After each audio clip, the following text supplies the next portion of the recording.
5 signs the person you were is finally gone, and that's the good news. Carl Jung Psychology. Carl Jung observed that the self you are shedding right now is not a failure of character. It is the oldest evidence there is that something in you is finally becoming itself. As Nietzsche wrote in The Joyful Wisdom, section 270, "You shall become the person you are." And Jung, who spent years lecturing on this very thinker to rooms full of psychiatrists, would stop you right there and say, "Do you see it? You cannot become who you are while you are still busy being who you were." The sentence is not a comfort, it is an instruction, and it names exactly what you are living through right now. The quiet exit of someone you used to be, and if that exit feels like grief dressed up as confusion, you are not broken, you are simply on schedule calm. I notice the flatness where the old hunger used to live, and I stop calling that flatness a failure. I let it be the sound of a door finally closing on someone I no longer have to perform. Say it with me. I make the unconscious conscious. And again, I make the unconscious conscious. If this kind of steady company is useful to you, consider staying subscribed, so that tomorrow's teaching has a way of finding you too. And if something in you just went quiet while I said that, type the 2 words "face it" in the comments. Let that be the small mark you leave for yourself. Not for me. So the first key is that the old ambitions have gone quiet, and you keep waiting for the panic that is supposed to come with that silence, and it does not come. Imagine a version of you 3 years ago who could recite the goal like a psalm, the promotion, the number on the scale, the approval of one particular room, and now you say the words out loud, and they sound like someone else's shopping list. This is not laziness, and it is not depression dressed up in philosophy. Jung called the structure behind those old goals the morning program, the set of tasks a young psyche builds to get itself established in the world, a career, a mate, a name people recognize, a place to stand. And he taught plainly that we cannot live the afternoon of life according to the program of life's morning. Notice he did not say the program failed, he said it finished. And a finished thing going quiet is not the same as a broken thing falling apart. Picture an ordinary Sunday. You sit down with the same planner you used for years, the one where every empty box used to feel like an accusation. And this time the boxes just sit there, blank and mildly indifferent, and you wait for the old dread to arrive, the one that used to whisper you are falling behind, and it simply does not show up for work. That absence can feel like something is wrong with you, when in fact it is the clearest evidence that something in you has already changed shape. The hunger did its job. It got you educated, employed, established, respected in the rooms that once mattered most, and now it is retiring the way any employee retires once the project it was hired for is complete.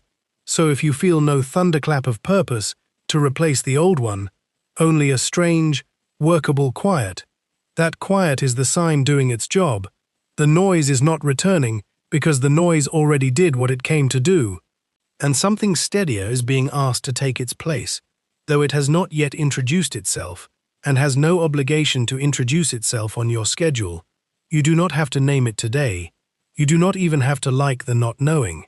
You only have to stop punishing yourself for no longer wanting what you once wanted with your whole chest.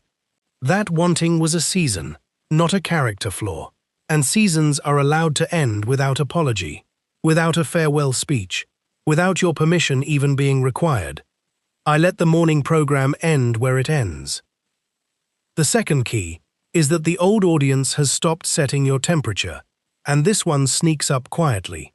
Because you do not notice it happening all at once, you only notice, one ordinary Tuesday, that a comment which would have wrecked your whole afternoon a decade ago barely registers now. Someone doubts you. Someone forgets to invite you. Someone from the old circle raises an eyebrow at the new shape of your life, and you feel it, but it does not detonate. And if you want to see the mechanism plainly, walk through that Tuesday with me. Morning, a text from an old colleague, a little barbed, the kind that used to send you rehearsing your defense in the shower for 20 minutes. And instead, you notice you read it once and simply set the phone down. Afternoon, a family call, Someone brings up the choice you made that they never approved of. The old script in you braces for the familiar ache of needing them to finally see it your way. And the ache arrives late, smaller, almost polite, evening.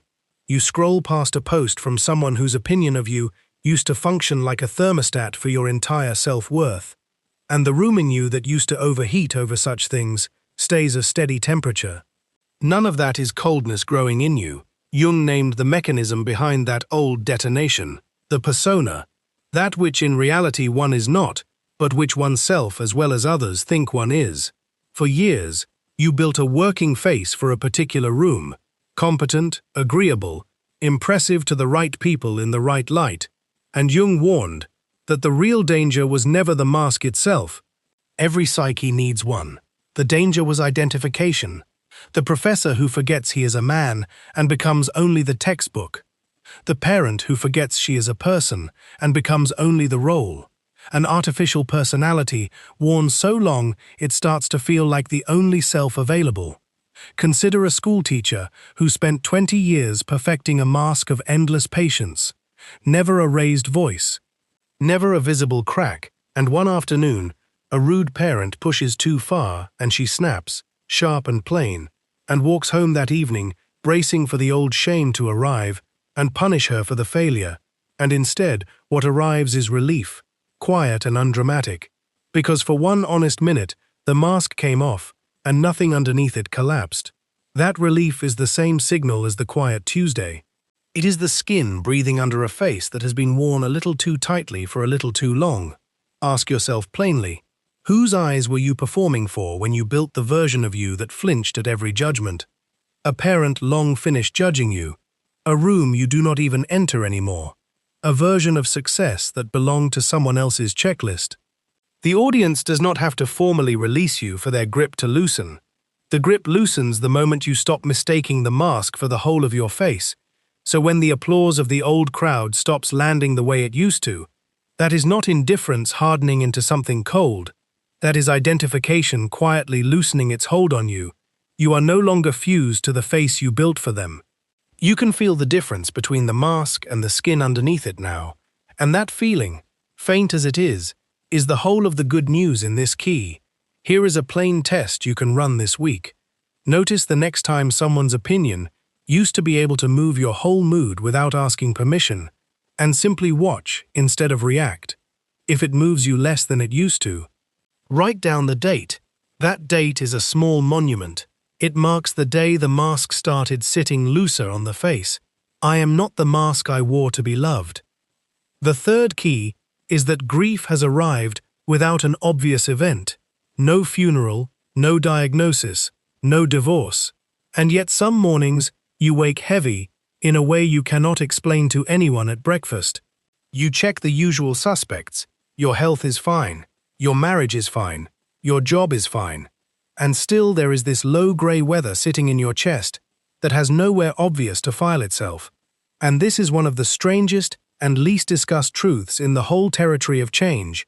You can mourn a person who never died in the body, only in the structure. The version of you who knew exactly what to say at the family dinner, who had the tidy answer for every crisis, who fit so neatly into everyone's expectation of them that being loved felt almost automatic.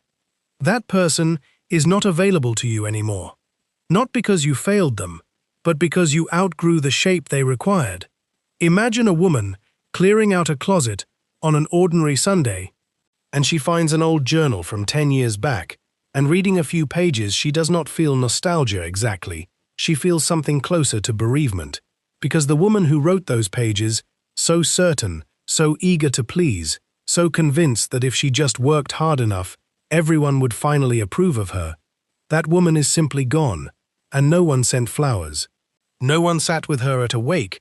There was no occasion on the calendar to mark the passing, and so the grief has nowhere to go.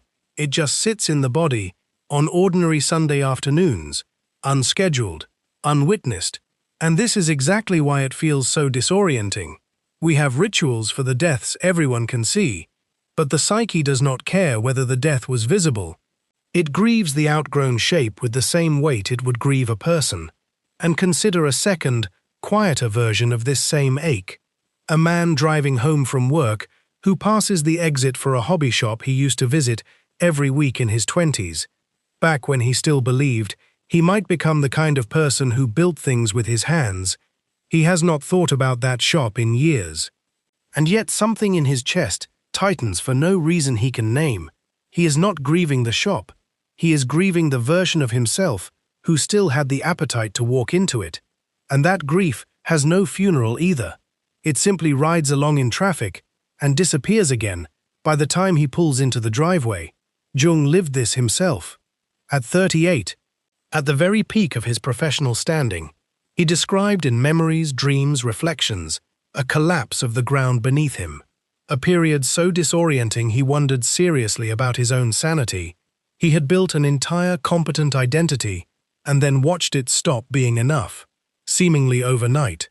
And there was no external catastrophe to blame, no wife who left, no scandal, no illness.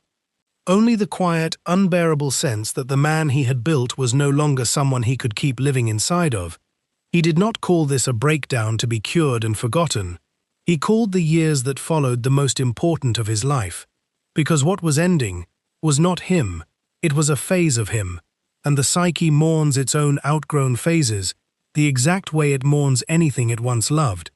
This is what Jung meant when he wrote of individuation as coming to selfhood. Coming to selfhood is not a gentle unfolding like a flower opening in a nature film. It has a cost, and the cost is paid in exactly this kind of unexplainable heaviness. Notice too how this grief differs from ordinary sadness. Ordinary sadness usually has a shape you can describe in one sentence to a friend. This grief resists description, because you are not mourning an event. You are mourning a whole way of organizing a self, and language was built for events, not for the slow dissolving of a structure. So of course it comes out wrong when you try to explain it over coffee. Of course people look at you a little confused when you say, "I do not know why I feel this way." Nothing has happened. Something has happened. It is simply invisible. And here is the trap worth naming plainly. Because the mind that cannot locate a cause will often invent one just to make the ache feel legitimate. It will blame the marriage, or the job, or the friend who forgot to call back. When none of those are the actual wound, they are only the nearest surface the grief could find to land on. So before you diagnose your own heaviness as a verdict on your current life, ask instead whether it might be the sound of an old self quietly closing its door. So if you find yourself grieving a person you technically still are, on paper, in your driver's license photo, in your job title, but who is quietly leaving anyway, let yourself grieve them properly. Do not rush past it, looking for the next identity to occupy the space. They gave you everything they had, for as long as they could carry it. I grieve the self I outgrew without shame. The fourth key is that yesterday's certainties have quietly become today's questions. And this one is uncomfortable, because certainty used to feel like a virtue you had earned. You built a whole way of seeing marriage, or ambition, or your own worth, and it worked. It got you through your 20s or your 30s with a functioning sense of direction. And now, without your permission, that same worldview keeps snagging on new experience, like fabric on a nail. Imagine a woman who spent 15 years certain that peace in a family meant no one ever raised their voice. She built her whole way of loving people around that one rule: keep it calm, keep it smooth, keep the water still. And it worked. For years it worked. Her house was quiet, and everyone called her easy to be around. And then one ordinary Sunday, her adult daughter says something true and sharp across the dinner table. And instead of smoothing it over the way she always has, this woman feels something in her simply refused to move. She sits there, not angry, not devastated, just strangely unable to perform the old peacekeeping reflex one more time, and she goes home that night confused at herself, wondering if she has become cold, or selfish, or worse. But nothing has broken in her. Something has only stopped agreeing to a rule it no longer believes. Jung wrote it directly. What in the morning was true will at evening have become a lie. Notice he did not say the morning truth was false all along. He said it was true, and then it stopped being true. Both things can be honest at once, This is the part people find hardest to sit with, because the ego wants a verdict. Was I wrong before, or am I wrong now? And the answer the psyche actually offers is neither. You were accurate for the light you had, and the light has changed. The old certainty was not a lie you told yourself, it was a lantern that lit exactly the hallway you were standing in at the time, and you have simply walked further down the hall than that lantern can reach. So this week, when you catch yourself hesitating over an opinion you used to hold without a flicker of doubt, about work, about family, about what you are supposed to want, resist the urge to quickly patch it back into certainty just to feel steady again. Let the hesitation sit there uncomfortably for a day. Do not rush to replace one closed answer with another closed answer. That discomfort is not confusion working against you. It is honesty finally catching up to where you actually are. I let yesterday's certainty become today's question. Pausing here for a moment. If a teaching like this has been useful company, staying subscribed simply means tomorrow's teaching can find you too. That is the whole of the invitation. Nothing more urgent than that. The fifth key is the deepest one, and it unfolds in 3 movements, so stay with me through all 3, because this is where the whole title earns its second half, the good news part. First, consider what is actually knocking. Everything you postponed in the name of being responsible does not simply evaporate once the old structure that postponed it finally loosens. The painting you never finished, the friendship you let go thin because it was inconvenient, the language you meant to learn, the questions about meaning you shelved because there was a mortgage to pay. Jung taught that this unlived material does not politely disappear into the past the way a finished errand disappears. It waits, patiently, in the basement of the personality, gathering weight the longer it is left there. And when the old identity that was holding the basement door shut finally loosens its grip, that material returns, insistent, sometimes disguised as restlessness, at 2 in the afternoon, for no visible reason, sometimes as irritability, with a life that looks entirely fine on paper, sometimes as a sudden unreasonable appetite for something you have no practical use for at all, a language you will likely never need for work, an instrument you have no time to practice, a question about your own beliefs that arrives uninvited in the middle of folding laundry. Jung wrote that this returning material carries a significance of its own, notice the phrase carefully, not a nostalgic echo of something already closed, a demand still open. And demands, unlike memories, do not fade quietly with the passing of time, they grow louder the longer they are managed instead of met. Imagine a man who spent 30 years building a successful company, disciplined, respected, exactly the man his younger ambition required him to become. And now, at the height of it, in the quiet after the achievement has already landed, he finds himself strangely undone. Sitting in his own office on an ordinary Thursday, unable to name what is wrong. Nothing has failed.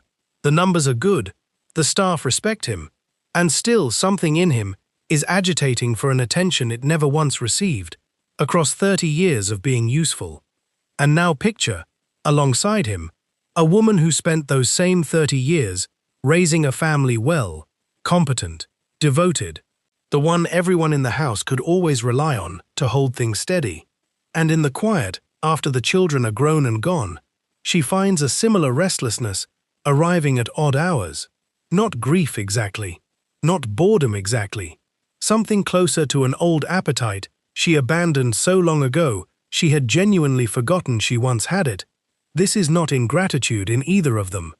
And it is not some late failure of character. It is the unlived life finally getting a hearing after decades in the waiting room. And it rarely announces itself with drama. It arrives the way a draft arrives under a door. You cannot see it. You only notice you have gone cold in a room that used to feel warm enough. Second, consider the fear that comes with hearing it. Because most people, when this demand knocks, do everything available to them to avoid opening the door. They take on a new project, they renovate a house that did not need renovating, they find a new grievance to organize their anger around, anything at all to keep from sitting still long enough to hear what the knocking actually wants from them. And this is worth pausing on plainly. Because the fear underneath is usually not fear of the unlived thing itself. The painting is not frightening. The language lesson is not frightening. What is frightening is the emptiness that shows up right before it. The gap between the identity that is leaving and whatever has not yet arrived to replace it.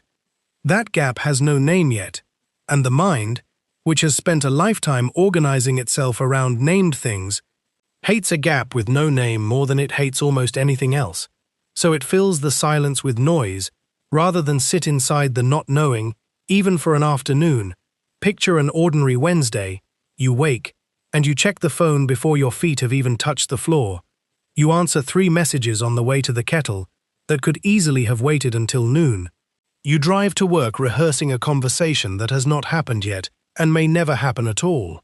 You fill the lunch hour scrolling instead of sitting for 10 quiet minutes with the thought that surfaced at breakfast and frightened you a little more than you wanted to admit.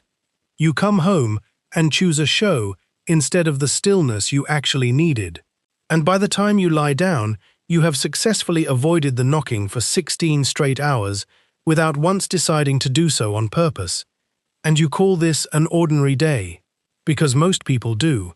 This is not a moral failing. It is simply what an unnamed gap does to a nervous system that was never taught how to sit inside uncertainty without rushing to close it. And here is a small practical exercise worth trying this week. Take one evening and simply list, without judgment, everything you quietly postponed in the name of being sensible. The art, the friendship you meant to repair, the question about what you actually believe now rather than what you were taught to believe. Do not act on the list yet. Just let it exist honestly on paper. Because naming the unlived material plainly is the first act of taking it seriously instead of continuing to outrun it, and you will likely notice, reading your own list back to yourself, that none of it is frivolous. All of it was true once, and true things, unlike fashions, do not stop being true simply because you got busy for 20 years. Third, consider what the knocking is actually for, because it is not asking you to abandon your life and go live alone in a cabin somewhere. It is asking you to build an afternoon architecture that has room in it for what the morning architecture had no room for at all. The businessman does not need to burn his company to the ground. He needs to let some small part of what was waiting finally have a seat at his own table. The woman does not need to abandon the family she built.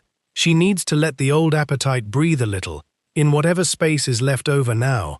And this is the actual mechanism of individuation, not a dramatic reinvention filmed for an audience, but a slow, ongoing negotiation between who you built yourself to be and who was waiting quietly underneath that construction the entire time. It is closer to renovating a house while you still live in it than to demolishing the house and starting over from bare ground. The walls that held for 30 years are not enemies to be torn down in a fury. They simply need a new room added onto them, gently, over time, without apology for how long the addition takes. And here is the part that quietly turns this key toward you specifically. Because this is not only a story about a businessman or a mother raising a family. This is your Wednesday, your 16 avoided hours, your own unopened door, the knocking you have been managing with busyness for longer than you would probably like to admit out loud to anyone. So pause for a real moment right now and pick one item from that unspoken list, just one, and ask yourself honestly what it would cost you to give it even one single hour this month. Not to overhaul your entire life, not to quit anything or announce anything to anyone, just to answer the door partway and see who is standing there. And notice, too, that the fear you feel rising at even this small suggestion is not a sign that you should not do it. It is simply the gap with no name making its presence known, the way it always does right before something familiar has to move aside. The gap is not your enemy either. It was never your enemy. It is only unfamiliar, and unfamiliar is not the same word as unsafe. I open the door to what I postponed, without demanding it fix everything today. The sixth key is quieter than the others, and it is the good news the whole title has been pointing toward. Because when the old identity finally finishes leaving, what arrives is not nothing, It is not a void you are meant to fear. Jung used a small, almost overlooked word for the process underway in you right now: individual. A person in the act of dividing away from the collective mass of who everyone expected them to be, becoming distinctly, unrepeatably themselves. And notice the word does not mean finished, it means undivided, still forming, still whole, in a way that has nothing to do with completion. There is no diploma at the end of individuation, no arrival announcement, no morning where you wake up and simply are the new self, the way you might wake up already dressed. It is closer to a season changing than a building being completed. Imagine a man clearing out his late mother's garden, years neglected, and he finds, along the back fence, a row of old rose bushes gone half wild, no blooms, mostly thorn, and his first instinct is to tear them out and start over with something tidy and new, something he can point to and say, "I planted this." But a neighbor who has kept a garden for 40 years stops him and says, "Wait, do not judge a rosebush by what it looks like in the middle of its own hard pruning." And so the man waits, through a whole grey stretch of weeks, where the bushes look worse before they look better, bare, cut back, almost embarrassing to walk past, and then, without ceremony, without him doing anything more dramatic than simply not uprooting them, small green buds appear along wood that looked dead a month before. This is exactly the shape of what is happening in you. The pruning back of the old self is not the absence of a garden, it is the very method by which a garden renews itself, and the ugliest, most bare-looking weeks are not proof that nothing is growing. They are usually the weeks right before something does. Imagine also walking an old property line and finding a stone foundation from a house that fell decades ago. The walls are long gone, only the cracked footing remains, and pushing straight up through the widest crack is a sapling. Nobody planted it there on purpose. Nobody scheduled its arrival. It simply used the very crack that looked like ruin as its opening. That crack was never proof the ground was dead. It was the only place life had left to enter. And this is exactly what is happening in the quiet, unfurnished space where your old self used to stand. So when you catch yourself this week looking at your own life and thinking, "There is nothing here yet, no clear plan, no new title, no tidy answer for the people who ask what you are doing with yourself now," resist the urge to read that emptiness as failure. A bare branch in late autumn looks like nothing is happening either, and you already know, from every real winter you have lived through, that bare is not the same as dead. It is simply not yet visible. So do not rush to plant a fast new persona in that soil, just to relieve the discomfort of not knowing who you are yet. Let the space stay unfurnished a little longer than feels comfortable. Something is forming in there that cannot be talked into blooming any faster than a rosebush can be talked into blooming in January. And it cannot be rushed by shame either. Shame only compacts the soil. Your only work this week is to keep from paving over the crack before anything has had the chance to come through it. To keep from tearing out the bare thorny wood before the small green buds have had their season. I welcome who is arriving, not just who left. Here is the whole picture. The old ambitions went quiet because their season ended. The old audience stopped setting your temperature because the mask loosened its grip. The grief with no event was mourning a real and lawful outgrowing. The certainties turning into questions were honesty catching up with a changed light. The knocking underneath it all was the unlived life finally asking for a hearing. And what is forming in the space the old self left behind is not an absence, it is an arrival still finding its shape. None of these 5 signs were ever separate symptoms of something going wrong. They were 5 faces of the very same turning. The person you built to survive the morning finally stepping aside so the person you actually are can take a seat at the table. None of this required you to diagnose yourself or to rush the unfamiliar quiet into a tidy new label. It only required you to stop mistaking the ending of an old self for evidence that something has failed. Jung spent a career insisting that this kind of unraveling, however disorienting, is not pathology. It is the psyche doing precisely what it was built to do across a whole lifetime. And Nietzsche's old instruction was never meant as pressure. It was closer to a promise. You shall become the person you are, which means the becoming was always going to require a leaving first. So let the leaving finish. Do not chase it. Do not eulogize it too loudly either. Simply let it be as ordinary and as significant as a season changing outside your own window. I notice the version of me that is finally gone. I let that noticing be gratitude instead of alarm. I make the unconscious conscious. And if the person you were really is gone this week, that is not the end of your story going quiet. Is it possibly, instead, the very first sentence of the next one?